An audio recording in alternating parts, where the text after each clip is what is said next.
क्या भारत की दवाइयां और फर्नीचर अब अमेरिका में दोगुने दाम पर बिकेंगे? क्या भारतीय कंपनियों के शेयर फिर गिरेंगे? हम ये सवाल इसलिए उठा रहे हैं क्योंकि डोनाल्ड ट्रंप ने एक बार फिर से टैरिफ बम फोड़ा है। डोनाल्ड ट्रंप ने घोषणा की कि 1 अक्टूबर 2025 से अमेरिका सभी ब्रांडेड और पेटेंट दवाइयों पर, जो कि बाहर से खासकर भारत से आयात होंगी, 100% टैरिफ यानी कि दोगुना टैक्स लगाएगा। इसके अलावा किचन कैबिनेट्स और बाथरूम वैनिटीज पर 50% टैरिफ और अपहोल्डर्स फर्नीचर पर 30% एक्स्ट्रा टैक्स लगेगा।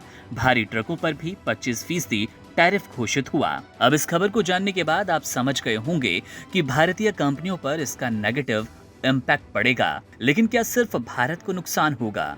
चलिए समझते हैं। भारत की फार्मा इंडस्ट्री का सबसे बड़ा बाजार अमेरिका है। 2025 की पहली छमाही में $3.7 बिलियन का निर्यात हुआ। जिन कंपनियों की अपनी प्रोडक्शन यूनिट अमेरिका में नहीं है या जो निर्माण शुरू नहीं कर पाए, उनके प्रोडक्ट्स पर 100% टैक्स लगेगा। अब सवाल ये उठता है कि कौन सी भारतीय कंपनियां होंगी सबसे ज्यादा प्रभावित? सन फार्मा, डॉक्टर रेड्डीज, सिप्ला और ओबिंदो लपिन, ये सभी अमेरिका को मोटी मात्रा में ब्रांडेड पेटेंट दवाइयां निर्यात करती हैं। जाहिर है कि इन पर सबसे बुरा असर पड़ेगा और यही वजह है कि सप्ताह के आखिरी कारोबारी दिन शेयर बाजार में इन कंपनियों के शेयरों में 5 से 7% तक गिरावट देखी गई। सामान्य दवाओं पर क्या होगा असर? सबसे बड़ी राहत ये कि ये टैरिफ केवल ब्रांडेड और पेटेंट दवाइयों पर लागू होंगे। सामान्य दवाइयां या फिर जेनेरिक ड्रग्स, जो भारत की सबसे बड़ी निर्यात श्रेणी है, उस पर सीधा असर नहीं होगा। लेकिन नई तकनीक वाली कॉम्प्लेक्स जेनेरिक और बायोफार्मा पर निगरानी कड़ी होगी। फर्नीचर और अन्य क्षेत्रों की मार। भारत के फर्नीचर, खासकर किचन कैबिनेट्स, बाथरूम फर्नीचर और अपहोल्डर्स फर्नीचर एक्सपोर्टर्स पर 50% से 30% तक का अतिरिक्त टैक्स लगने वाला है। स्मॉल और मीडियम स्केल को एक्सपोर्टर्स यानी कि एमएसएमईज पर इसका सबसे ज्यादा असर होगा, क्योंकि अब वे दाम बढ़ाने की स्थिति में नहीं हैं।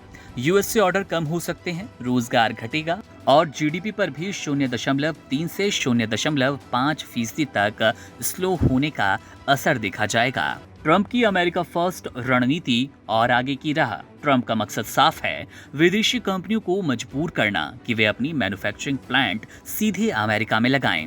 अगर कोई इंडियन कंपनी यूएसए में प्लांट बनाने की प्रक्रिया शुरू करती है, उसे टैरिफ से छूट मिलेगी। आगे आने वाले महीनों में भारतीय कंपनियों का फोकस या तो अमेरिका में निवेश पर या नए मार्केट की खोज पर होगा। ट्रंप की नई टैरिफ पॉलिसी भारतीय फार्मा, फर्नीचर और मैन्युफैक्चरिंग सेक्टर के लिए बड़ा झटका है। आगे देखना होगा कि भारत सरकार और कंपनियां क्या रणनीति बनाएगी।